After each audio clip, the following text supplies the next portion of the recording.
Hi everyone, నేను మీకు మా అపార్ట్మెంట్లో ఫస్ట్ ఫ్లోర్లో గార్డెన్ చూపిస్తున్నాను. కారిడార్లో గార్డెన్ అయితే చాలా బాగుంటుంది.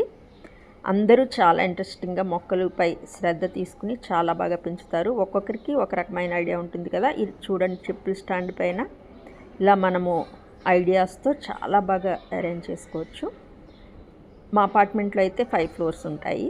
అన్ని ఫ్లోర్స్లోని అందరూ చాలా బాగా శ్రద్ధ తీసుకుని మొక్కలు